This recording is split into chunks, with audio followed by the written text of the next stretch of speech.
A revista Veja, desse final de semana, na coluna Radar, diz que um ministro do STF ligou para o Lula para reclamar do Sidônio, que comanda a SECOM, a Secretaria de Comunicação, e dizer a ele que ele dê um jeito, que ele controle os sites e blogs de esquerda e que façam com que parem de falar mal do STF. O que acontece é que esses blogs e sites de esquerda estão falando do Banco Master, e ao falarem do Banco Master, cutucam o Toffoli e a turminha do Toffoli.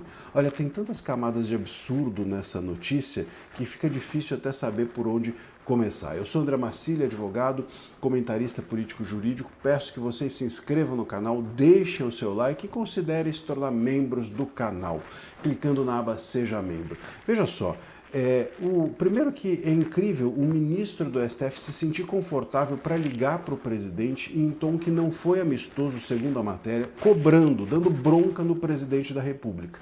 Daí você percebe como existe uma ascendência, uma hierarquia. Quem manda no país é o STF. Não o STF todo, mas essa turminha que se formou dentro do STF. Gilmar, Dino, Toffoli e Moraes, no mínimo. Esse quarteto manda no país, tem mandado no país e provavelmente saiu de um deles essa ligação para o Lula para dar bronca de que o Lula, o Sidônio, o chefe da SECOM, não está tomando conta direito dos blogs e sites esquerdistas e esses sites estão falando do Master e falando, portanto, também mal do STF. Quer dizer, por aí você primeiro vê o STF mandando no Lula. Segundo, você vê o Lula e o Sidônio mandando na imprensa. Quer dizer, a imprensa de esquerda, segundo essa notícia, é comprada, totalmente comprada. Ué, se cabe ao Sidônio controlar o que diz ou não diz os sites e blogs de esquerda, o que está por trás disso é que é o Sidônio, com a grana da SECOM, que está controlando esses sites e blogs de esquerda.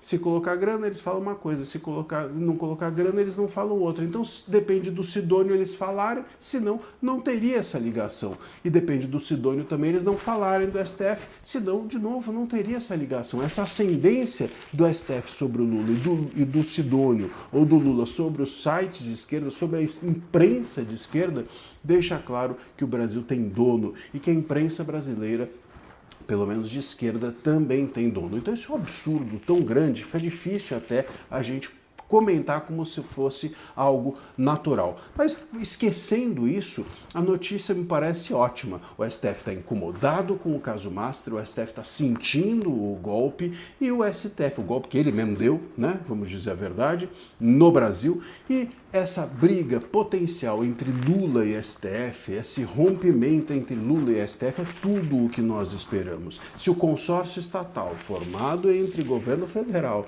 e judiciário se romper, isso será ótimo para a democracia. Esse é o grande problema hoje que nós enfrentamos dentro do país. Um STF e um governo federal aliados e alinhados contra a democracia, contra a liberdade de imprensa, contra a liberdade de expressão, contra a direita e contra o bolsonarismo. Se isso se romper, ótimo, maravilha, melhor dos mundos, tomara mesmo que aconteça. Então, nessa briga entre Lula e esse suposto ministro do STF, digo suposto porque a gente não sabe quem é, mas é alguém dessa turminha, como eu mencionei, nessa briga entre eles, nós devemos torcer, sabe para quem?